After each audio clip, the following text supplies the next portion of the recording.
வணக்கம் தமிழ் சொந்தங்களே. விவசாயம் மற்றும் விவசாயத்தை சார்ந்த தகவல்களை தொடர்ந்து தெரிந்து கொள்ள நம்ம தமிழ் வேளாண்மை சேனலை மறக்காமல் சப்ஸ்கிரைப் பண்ணிக்கோங்க.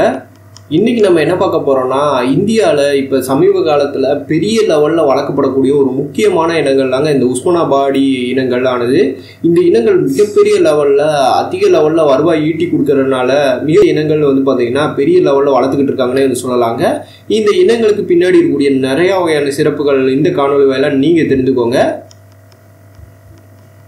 இந்த உஸ்மானாபாடிங்கிற இந்த இனமானது இரட்டை நோக்கங்களுக்காக பார்த்தீங்கன்னா வளர்க்கப்படக்கூடிய ஒரு முக்கியமான இனங்களாக பார்க்கப்படுதுங்க. அதிக லெவலில் இறைச்சியை தரும், அதே போல் பார்த்தீங்கன்னா அதிக லெவலில் பால் தரக்கூடிய தன்மை கொண்ட இனங்கள்ங்க. அதனாலேயே இந்த இனங்கள் பெரிய லெவலில் வளர்க்கப்படுதுன்னு சொல்லலாங்க. இந்த இனங்களோட பூர்வீகம்னு எடுத்துக்கிட்டிங்கன்னா, மகாராஷ்டிராவில் இருக்கக்கூடிய உஸ்மானாபாத்துங்கிற ஒரு பகுதியை பூர்வீகமாக கொண்ட ஒரு முக்கியமான இனங்கள்ங்க. அங்கேருந்து பார்த்தீங்கன்னா இந்தியாவில் பல்வேறு பகுதிகளில் இன்றைக்கி வளர்க்குறாங்க. குறிப்பாக நம்ம தமிழகத்தில் கூட நிறையா பகுதிகளில் வளர்க்குறாங்க. ஆந்திரா மற்றும் தெலுங்கானாவில் அதிக லெவல்லே வளர்க்குறாங்கன்னு சொல்லலாங்க.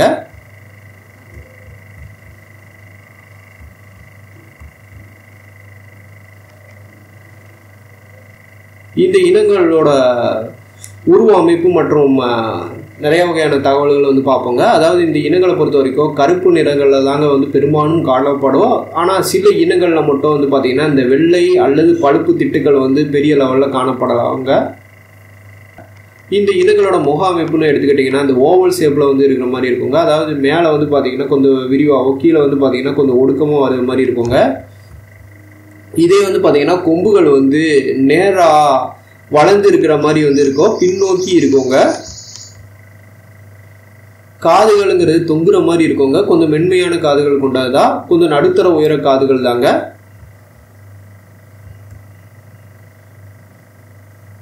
இந்த இனங்களோட இந்த இனங்கள் பருவத்துக்கு வருது 10லேருந்து 12 மாதங்களில் பார்த்தீங்கன்னா பருவத்துக்கு வரவங்க. இதோட சினை காலம்னு எடுத்துக்கிட்டிங்கன்னா 150லேருந்து 156 நாள் வரைக்கும் வரவங்க.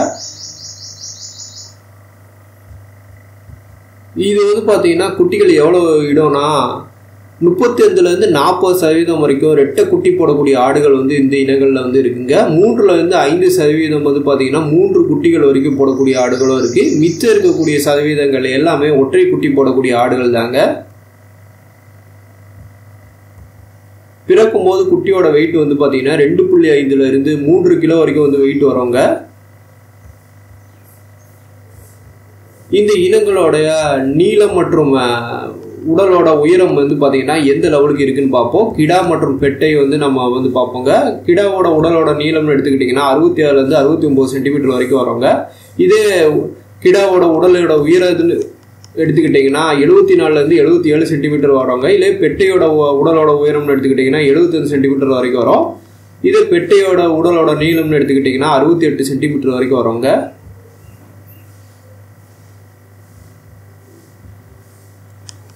சரி, இந்த இனங்கள் பார்த்தீங்கன்னா எவ்வளோ பால் தரும்னு கேட்டிங்கன்னா 0.5லேருந்து 1 லிட்டர் வரைக்கும் பார்த்தீங்கன்னா பால் தரக்கூடிய இனங்கள் இருக்குங்க. சில இனங்கள் மட்டும் பார்த்தீங்கன்னா 1லேருந்து 1.5 லிட்டர் வரைக்கும் பால் தரும். இது பார்த்தீங்கன்னா குட்டிகள் எந்த லெவலுக்கு போடுதோ அந்த லெவலுக்கு பார்த்தீங்கன்னா அதிக லெவலில் பால் தரக்கூடிய தன்மை கொண்டதாக சொல்கிறாங்க. அதே போல் நமக்கு கொடுக்கக்கூடிய உணவுகளை சார்ந்து இருக்குங்க.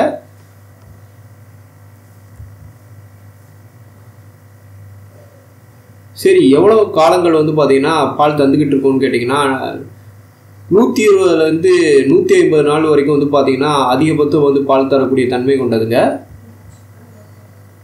உஸ்மானாபாடிங்கிற இந்த இனங்களோட ஆட்டோட 3 மாதங்கள் எந்த லெவலுக்கு இருக்கும்னு பார்த்தீங்கன்னா 7லேருந்து 10 கிலோவுக்கு வரவங்க. இதே பார்த்தீங்கன்னா ஒரு 6 மாதங்கள்ல இருந்து 20லேருந்து 25 கிலோ வரைக்கும் வெயிட் ஏட்டும். இதே ஒரு 12 மாதங்களில் பார்த்தீங்கன்னா அதாவது ஒரு வருஷத்தில் 32லேருந்து 34 கிலோ வரைக்கும் வெயிட் வரக்கூடிய தன்மை கொண்டதுங்க.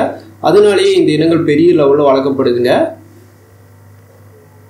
வணிக நோக்கத்திற்கு ஏற்ற ஒரு முக்கியமான இனங்களாகவோ இந்தியாவில் பெரிய லெவலில் இப்போ சமீப காலத்தில் வளர்க்கப்படக்கூடிய ஒரு முக்கியமான இனங்களாகவும் இருக்குங்க. இந்தியாவில் குறிப்பாக நம்ம தமிழகத்தில் பல்வேறு சந்தைகளில் பார்த்தீங்கன்னா இந்த இனங்கள் கிடைக்கிறதா சொல்லப்படுதுங்க.